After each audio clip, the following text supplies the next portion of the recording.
نحمدہ ونصلی ونسلم علی رسولہ الکریم اما بعد فاعوذ باللہ من الشیطان الرجیم بسم اللہ الرحمن الرحیم واتموا الصیام الی اللیل صدق اللہ العظیم الصلاۃ والسلام علیک یا رسول اللہ الصلاۃ والسلام علیک یا حبیب اللہ الصلاۃ والسلام علیک یا نبی اللہ الصلاۃ والسلام علیک یا نور اللہ وعلی آلک واصحابک یا حبیب اللہ صلی اللہ تعالی علیہ وسلم۔ میرے پیارے آقا صلی اللہ تعالی علیہ وسلم کے پیارے دیوانوں، افطار، اس کے حوالے سے تھوڑی سی باتوں کو آپ ذہن کے اندر محفوظ کر لیں تاکہ رسول گرامی وقار صلی اللہ علیہ وسلم کی سنت کے مطابق افطار کرنے پر اللہ رب العزت جل جلالہ اجر بھی عطا فرمائے اور ساتھ ہی ساتھ پروردگار جل جلالہ کی خوشنودی بھی حاصل ہو۔ بہت سارے انسان، بہت سارے مسلمان روزہ رکھنے کے بعد افطار کی شدت کے ساتھ افطار کا انتظار کرتے ہیں کہ جلدی سے وقت ہو اور ہم افطار کریں، لیکن یہاں میں آپ کو بتا دوں کہ وقت سے پہلے افطار کرنے کی سزا کیا ہے، اسے سماعت فرمائیں۔ رسول اعظم صلی اللہ علیہ وسلم نے ارشاد فرمایا، سورج کا یقینی طور پر ڈوب جانا افطار کے لیے ضروری ہے۔ اگر کوئی شخص اس سے پہلے افطار کرتا ہے تو اس کا روزہ ہی نہ ہوگا اور وہ سخت سزا اور عذاب پائے گا۔ امام ابن خزیمہ اور ابن حبان نے حضرت ابو امامہ باہلی رضی اللہ تعالیٰ عنہ سے نقل کیا کہ رسول اعظم صلی اللہ علیہ وسلم نے فرمایا، میں سویا ہوا تھا، میرے پاس دو آدمی آئے، وہ مجھے اٹھا کر ایک پہاڑ پر لے گئے، اور اس کے بعد کی ایک تفصیلی حدیث ہے، اور اس کے بعد حضور صلی اللہ علیہ وسلم نے فرمایا، مجھے اور آگے لے گئے تو وہاں ایک قوم کو الٹا لٹکایا گیا تھا اور ان کی باچھوں کو چیرا جا رہا تھا جن سے خون بہ رہا تھا۔ میں نے پوچھا یہ کون لوگ ہیں؟ بتایا گیا یہ رمضان کا روزہ وقت آنے سے پہلے ہی افطار کر لیتے تھے۔ یہ آقا کریم صلی اللہ علیہ وسلم کی حدیث مبارکہ ہے، اور صحیح ابن خزیمہ کے اندر یہ حدیث مبارکہ موجود ہے۔ اس سے یہ بات سمجھ میں آئی کہ جو شخص وقت سے پہلے افطار کرے گا اس کے لیے آقا کریم صلی اللہ علیہ وسلم کے ارشاد کی روشنی میں کتنی سخت سزا جو ہے وہ حضور صلی اللہ علیہ وسلم کو بتائی گئی کہ دو لوگ جو اس سزا میں گرفتار تھے ان کو کتنی سخت سزا غروب سے پہلے افطار کرنے کے عوض کے اندر دی جا رہی تھی۔ میرے پیارے آقا صلی اللہ تعالی علیہ وسلم کے پیارے دیوانوں، یہاں یہ بات خاص طور پر ذہن میں رکھیں کہ اگر غروب ہو جائے تو اس کے بعد جو ہے فوراً افطار کر لینا چاہیے اور افطار میں پھر تاخیر نہیں کرنی چاہیے۔ رسول اعظم صلی اللہ تعالی علیہ وسلم نے ارشاد فرمایا، افطار میں جلدی کرو اور سحری میں تاخیر کرو۔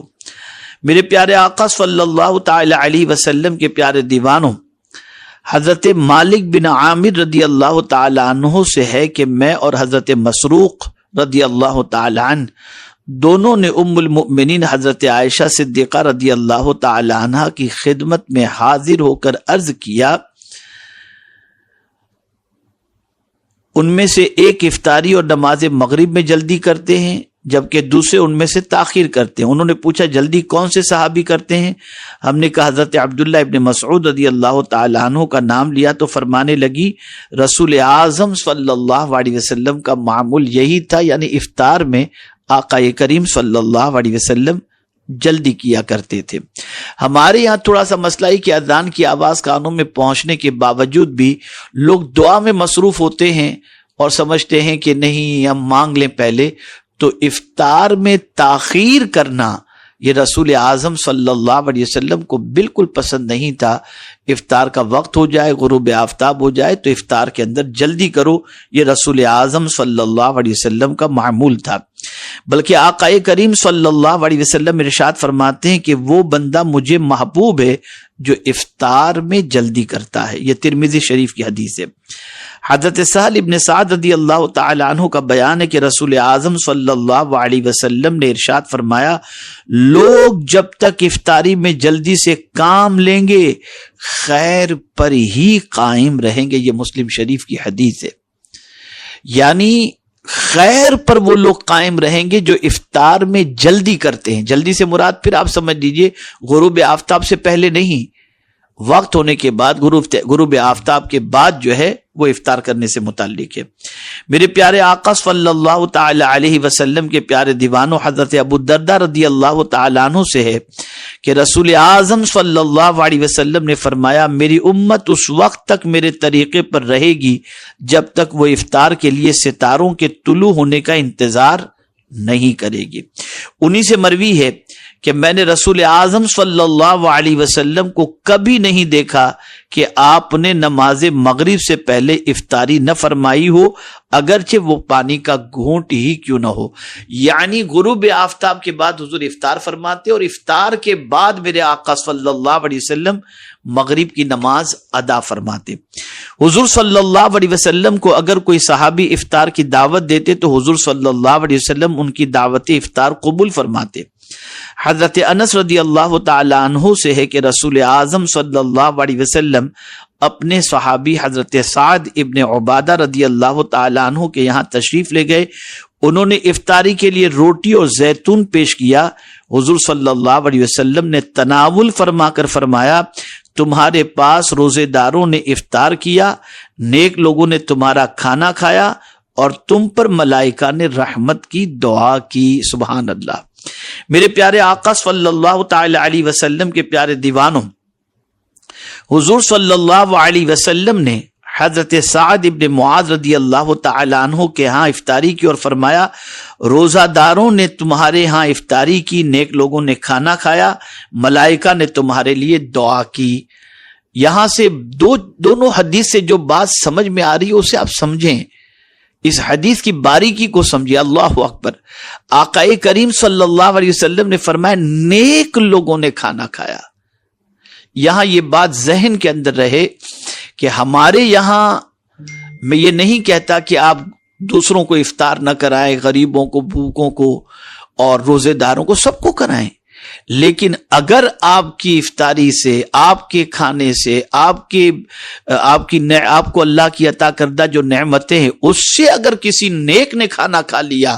تو پھر آپ کا بیڑا پار ہو گیا۔ یعنی یقین مانے اللہ کے رسول صلی اللہ علیہ وسلم کے اس ارشاد سے یہ بات سمجھ میں آئی کہ نیک لوگوں کو افطار کرایا جائے، اور اللہ عز و جل کے معصوم فرشتے ایسے لوگوں کو افطار کرانے پر افطار کرانے والوں کے لیے دعا کرتے ہیں۔ میرے آقا صلی اللہ تعالی علیہ وسلم کے پیارے دیوانوں، یہاں پر ایک اور بات میں آپ کے سامنے عرض کروں، انشاءاللہ آپ کا ایمان تازہ ہوگا۔ مساکین کے ساتھ بھی افطار کیا جائے، سبحان اللہ۔ حضور صلی اللہ علیہ وسلم کی مبارک تربیت کا یہی اعجاز تھا کہ آپ کے صحابہ افطار تنہا نہ کرتے بلکہ اپنے ساتھ معاشرے کے فقراء اور مساکین کو بھی شامل کرتے۔ حضرت عبداللہ ابن عمر رضی اللہ تعالی عنہما کے بارے میں مروی ہے کہ مساکین کے بغیر افطار نہ فرماتے، اگر گھر والے اسے محسوس کرتے تو اس رات کھانا ہی نہیں کھاتے۔ یعنی اگر فقیروں اور مسکینوں کے ساتھ کھانا کھانے پر، افطار کرنے پر اگر گھر والے یہ کہتے کہ ہمارے ساتھ نہیں کیا اور ان کے ساتھ تم نے بیٹھ کر کیا، تو پھر حضرت عبداللہ ابن عمر رضی اللہ تعالی عنہما رات کو گھر پہ کھانا ہی نہیں کھاتے تھے، انہیں اتنا گراں گزرتا تھا۔ تو یہاں سے یہ بات سمجھ میں آئی کہ مساکین اور فقراء کے ساتھ بھی افطار کرنے کی کوشش کی جائے اور ان کے ساتھ دسترخوان پر بیٹھ کر افطار کرنے کی کوشش کر کے اللہ عز و جل اور اس کے رسول صلی اللہ علیہ وسلم کو راضی کرنے کی کوشش کی جائے۔ میرے پیارے آقا صلی اللہ تعالی علیہ وسلم کے پیارے دیوانوں، بلکہ حضرت عبداللہ ابن عمر رضی اللہ تعالی عنہما کا معمول بھی یہی تھا کہ اگر وہ کھانا کھا رہے ہوتے اور کوئی سائل آ جاتا تو کھانے کا اپنا حصہ اٹھا کر فی الفور سائل کو دے دیتے. جب واپس آتے تو بقیہ کھانا گھر والے کھا چکے ہوئے ہوتے. تو بغیر کھائے ہوئے حضرت عبداللہ ابن عمر بستر پر چلے جاتے بلکہ صبح روزہ رکھ لیا کرتے. سبحان اللہ. میرے پیارے آقا صلی اللہ تعالی علیہ وسلم کے پیارے دیوانوں، رسول اعظم صلی اللہ علیہ وسلم نماز مغرب ادا کرنے سے پہلے افطار کر لیا کرتے تھے. حضرت انس رضی اللہ تعالیٰ عنہ سے اس بارے میں مروی ہے کہ رسول اعظم صلی اللہ علیہ وسلم نماز سے پہلے روزہ افطار فرماتے. میرے پیارے آقا صلی اللہ تعالی علیہ وسلم کے پیارے دیوانوں، اگر سرکار صلی اللہ علیہ وسلم روزے میں ہوتے اور موسم گرما ہوتا تو سرکار صلی اللہ علیہ وسلم نماز سے پہلے تازہ کھجور اور پانی، اور اگر موسم سرما ہوتا تو خشک کھجور اور پانی تناول فرماتے. یہاں سے پتہ چلا کہ اگر گرمی کا موسم ہے تو تر کھجور سے افطار کرنا حضور کی سنت، اور اگر ٹھنڈی کا موسم ہے تو خشک کھجور سے افطار کرنا میرے آقا صلی اللہ علیہ وسلم کی سنت مبارکہ ہے. میرے پیارے آقا صلی اللہ تعالی علیہ وسلم کے پیارے دیوانوں، افطار کے لیے معقولات و مشروبات یعنی کھانے اور پینے میں سے حضور صلی اللہ علیہ وسلم کو سب سے پسندیدہ چیزیں کھجور اور پانی تھا. حضرت انس بن مالک رضی اللہ تعالیٰ عنہ سے مروی ہے کہ رسول اعظم صلی اللہ علیہ وسلم تازہ کھجور کے ساتھ افطار فرماتے. اگر تازہ کھجوریں نہ ہوتی تو خشک کھجور، اور اگر وہ بھی نہ ہوتی تو پانی کے چند گھونٹ کے ساتھ افطار فرماتے. میرے پیارے آقا صلی اللہ تعالی علیہ وسلم کے پیارے دیوانوں، اکثر کھجور اور پانی حضور صلی اللہ علیہ وسلم استعمال فرماتے، مگر بعض اوقات دودھ بھی سرکار صلی اللہ علیہ وسلم نے استعمال فرمایا. حضور صلی اللہ علیہ وسلم نے دودھ اور اجوا کھجور کے ساتھ بھی روزہ افطار فرمایا ہے. امت کو بھی انہی چیزوں کے ساتھ افطاری کی تعلیم عطا فرمائی. حضرت سلمان بن عامر رضی اللہ تعالیٰ عنہ کا بیان ہے کہ تاجدار کائنات صلی اللہ علیہ وسلم نے فرمایا، جب تم افطار کرو تو کھجور کے ساتھ کرو، اگر نہ ملے تو پانی کے چند گھونٹ کے ساتھ کر لو. میرے پیارے آقا صلی اللہ تعالی علیہ وسلم کے پیارے دیوانوں، آقا کریم صلی اللہ علیہ وسلم کے خطبہ مبارکہ میں 3 اشیاء کا تذکرہ ملتا ہے. جب صحابہ نے آپ سے عرض کیا ہم میں سے ہر کسی میں یہ طاقت کہاں کہ وہ روزے دار کو سیر کر کے کھانا کھلائے، تو حضور صلی اللہ علیہ وسلم نے فرمایا اللہ تعالیٰ یہ ثواب اس شخص کو بھی عطا فرمائے گا جس نے کسی روزے دار کو افطار کروایا، خواہ وہ کھجور کے ساتھ ہو یا پانی یا دودھ کے گھونٹ کے ساتھ ہو. ایک اور بات عرض کروں، تھوڑا غور سے سنیے گا. آقا کریم صلی اللہ تعالی علیہ وسلم خاص طور پر کس چیز سے افطار نہیں کرتے تھے، اسے سماعت فرما لے. حضرت انس رضی اللہ تعالیٰ عنہ سے مروی ہے کہ حضور صلی اللہ علیہ وسلم اس شے سے روزہ افطار کرنا پسند نہ فرماتے جسے آگ نے مس کیا ہو. میرے پیارے آقا صلی اللہ تعالی علیہ وسلم کے پیارے دیوانوں، رسول اعظم صلی اللہ تعالی علیہ وسلم آگ سے مس کی ہوئی چیز سے افطار نہ فرماتے. مطلب یہ نہیں کہ آپ پانی، کھجور اور دودھ سے افطار کرنے کے بعد آپ جو بھجیے، پکوڑے، یہ ساری چیزیں کھاتے وہ نہیں کھا سکتے، لیکن ان آگ سے پکی ہوئی چیزوں سے ہی افطار نہیں کرنا چاہیے. یہ بات ذہن میں رہے کہ آپ کھجور سے افطار، آپ جو ہے وہ بھجیے سے افطار کر رہے ہیں، مذائقہ کچھ نہیں ہے، روزہ آپ کا ہو جائے گا. لیکن سرکار کو یہ چیز پسند نہیں تھی کہ آگ سے مس کی ہوئی کسی چیز سے افطار کرتے. افطار کھجور سے کرتے، پانی سے کرتے یا دودھ سے کرتے، اور اس کے بعد آپ اگر ان چیزوں کو کھائیں تو کوئی مذائقے کی بات نہیں ہے. میرے پیارے آقا صلی اللہ تعالی علیہ وسلم کے پیارے دیوانوں، رسول اعظم صلی اللہ تعالی علیہ وسلم افطار میں کھجور، پانی اور دودھ پسند فرماتے. رہا یہ معاملہ کہ ان میں سے ابتدا کس سے فرماتے، تو آپ سماعت فرما چکے کہ کھجور اگر موجود ہوتی تو کھجور سے شروع فرماتے، اس کی عدم موجودگی میں پانی سے، اور اس کی عدم موجودگی میں اگر دودھ موجود ہے تو رسول اعظم صلی اللہ علیہ وسلم دودھ سے افطار فرمایا کرتے۔ اب ہمارے ہاں جو پانی پینے کا سسٹم یا مشروبات پینے کا افطار کے اندر سسٹم ہے وہ ہے کہ ایک ہی گھونٹ کے اندر پورا گلاس پی گئے، چاہے وہ پانی ہو چاہے شربت ہو۔ اب اس میں بھی آقا کریم صلی اللہ علیہ وسلم کا معمول کیا تھا، سماعت فرمائیں۔ یا الجامع الصغیر کے اندر یہ حدیث مبارکہ موجود ہے۔ ام المؤمنین نے حضور صلی اللہ علیہ وسلم کے مشروب لینے کی کیفیت بھی بیان فرمائی ہے، یعنی حضور صلی اللہ علیہ وسلم جو کچھ پینے کی چیز ہوتی اسے افطار میں لیتے تو سرکار صلی اللہ علیہ وسلم کی کیفیت کیا ہوتی، تو فرمایا آپ ایک سانس میں مشروب نہ پی لیتے بلکہ گھونٹ گھونٹ کر کے مشروب پی دیتے، آہستہ آہستہ آرام آرام سے۔ میرے پیارے آقا صلی اللہ تعالی علیہ وسلم کے پیارے دیوانوں، یہ مختصر سی باتیں میں نے آپ کو افطار سے متعلق بتائیں۔ اب اگر کوئی شخص حلال کمائی سے کسی کو افطار کراتا ہے تو اس کا اجر کیا ہے؟ آقا کریم صلی اللہ تعالی علیہ وسلم نے ارشاد فرمایا، اگر کوئی روزے دار کو سیر کر کے کھانا کھلائے یا سیر کر کے کھانا کھلانے کی طاقت نہ رکھتا ہو تو حضور صلی اللہ علیہ وسلم نے فرمایا ایک مٹھی طعام دے دے۔ میں نے عرض کیا اگر روٹی کا ٹکڑا نہ ہو تو آپ نے فرمایا تو دودھ کا ایک گھونٹ، عرض کیا اگر دودھ بھی نہ ہو تو فرمایا پانی کا گھونٹ کافی ہے۔ اور میرے پیارے آقا صلی اللہ تعالی علیہ وسلم کے پیارے دیوانوں، آقا کریم صلی اللہ علیہ وسلم نے فرمایا جس نے کسی کا روزہ افطار کروایا اس کے گناہ معاف کر دیے جاتے ہیں، اسے جہنم سے آزادی دے دی جاتی ہے، اور روزے دار کے ثواب میں کمی کیے بغیر اسے روزے دار کے برابر کا ثواب عطا کیا جاتا ہے۔ پھر یاد رکھیں آقا کریم صلی اللہ علیہ وسلم کا یہ ارشاد خاص طور پر ذہن کے اندر محفوظ رکھیں، ہر مسلمان کو ہر حال میں رزق حرام سے بچنا ضروری ہے۔ حضرت سلمان فارسی رضی اللہ تعالیٰ عنہ سے منقول ہے کہ رسول خدا صلی اللہ علیہ وسلم نے فرمایا جس نے بھی کسی روزے دار کو کھانا یا مشروب پیش کیا اور وہ اس کی حلال کمائی تھی تو اس پر پورا رمضان ملائکہ دعا کرتے ہیں اور جبریل انہیں شب قدر کے لیے دعا کرتے ہیں۔ اللہ اکبر، سبحان اللہ سبحان اللہ۔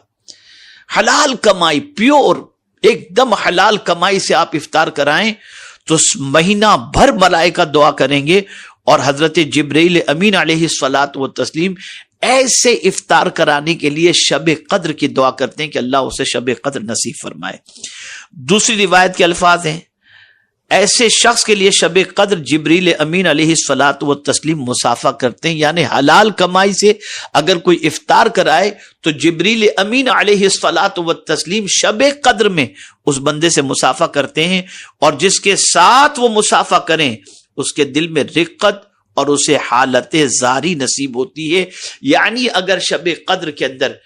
کوئی بندہ حلال سے افطار کرایا ہے اور اسے رقت طاری ہو رہی ہے اور اس کے ساتھ ساتھ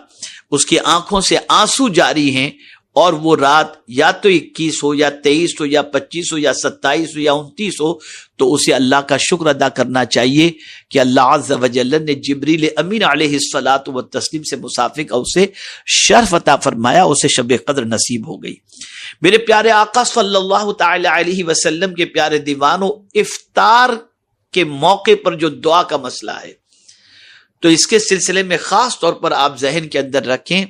کہ ہم جو افطار سے پہلے بیٹھ جاتے ہیں دسترخوان کے سامنے دعا کرنے کے لیے، وہ وقت دعا کرنے میں مذائقہ نہیں ہے، آپ دعا کریں، بلکہ حضور صلی اللہ علیہ وسلم ماہ رمضان میں کثرت سے دعا کرتے، لیکن خاص طور پر میں نے جس وقت دعا کی غفلت امت مسلمہ میں دیکھی ہے وہی اصل وقت ہے دعا کے لیے، اور وہ ہے افطار کے فوراً بعد کی دعا۔